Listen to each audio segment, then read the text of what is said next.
Hi friends, இன்னைக்கு நம்ம என்ன செய்ய போகிறோம்னா தவளடை.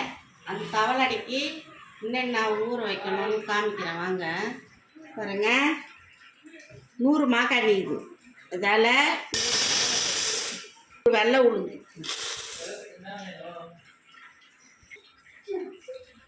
100 துவரப்பருப்பு, பச்சை பருப்பு 100, கார அரிசி 100, இட்லி அரிசி, பச்சை அரிசி 100, இட்லி அரிசி,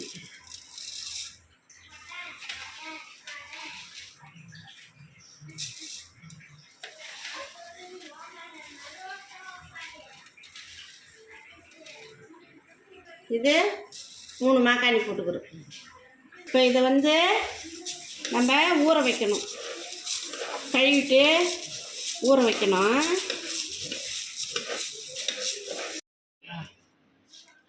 பாருங்க, நல்லா சுத்தமாக கழுவிட்டேன். நம்ம தண்ணி ஊற்றி ஊற வச்சுக்கலாம்.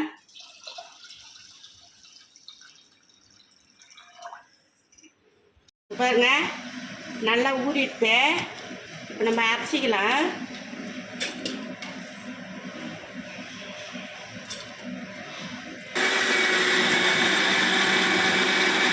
பாருங்க, வெங்காயம் 6 வெங்காயம் பொடியாக கட் பண்ணி வச்சுருக்குறேன். 5 பச்சை மிளகாய், இஞ்சி, பூண்டு, புதினா, கொத்தமல்லி, காஞ்ச மிளகாய், பூண்டு, கருவேப்பிலை, மஞ்சத்தூள், பெருஞ்சீரகம். இப்போ நம்ம என்ன பண்ணோம்னா பச்சை மிளகாய், காஞ்ச மிளகாய், கருவேப்பிலை, கொத்தமல்லி, புதினா அதில் போட்டுக்கணும். பூண்டு, இஞ்சி,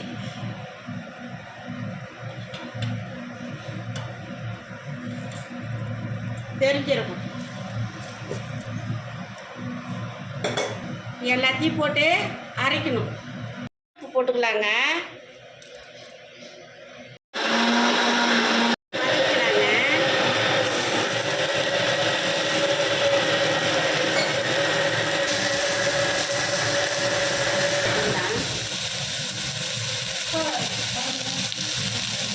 கருவேப்பிலை போட்டுக்கலாங்க. அப்படின்னா வெங்காயம் நறுக்குன்னு இருக்கும், அதனால் லைட்டாக வதக்கி போட்டோம்னா சாப்பிட்றதுக்கு நல்லா சாப்பிட்டா நல்லா மஞ்சத்தூள் ஒரு 1/2 டீஸ்பூன் போட்டுக்கலாங்க. அதில் வெங்காயத்தூள் போட்டுக்கலாம். இப்போ நல்லா இதை நம்ம கலக்கலாம். இதுமாரியே கட்டியாக அரைக்கணும், தண்ணியாக அரைக்கக்கூடாது. அது மழை மழைன்னு அரைக்கூடாது, லைட்டாக கொஞ்சம் நொறுன்னு அரைக்கணும். அதுதான் தவளடை.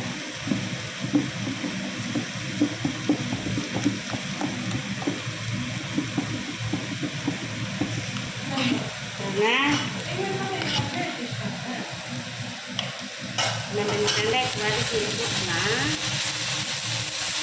போடு, வெங்காயம் போட்டுக்கலாங்க. அதில்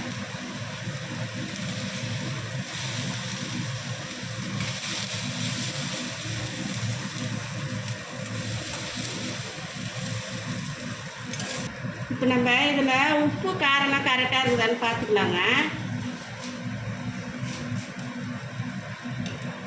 உப்பு லைட்டாக போடணுமா, சால்ட் போட்டுக்கலாம்.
பாருங்க, பூண்டு சட்னி.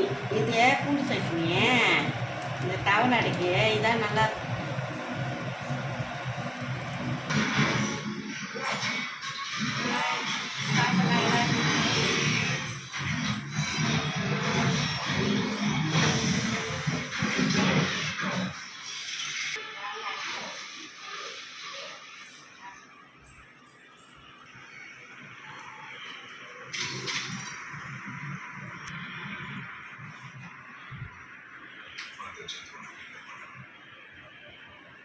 வேணும்னா தவளை அடை, பூண்டு சட்னி தவளை அடைக்கும் செமையாக. நீங்களும் இது மாதிரி செஞ்சு பாருங்க. எப்படி இருக்குதுன்னு கமெண்ட்ல சொல்லுங்கள். பாய்.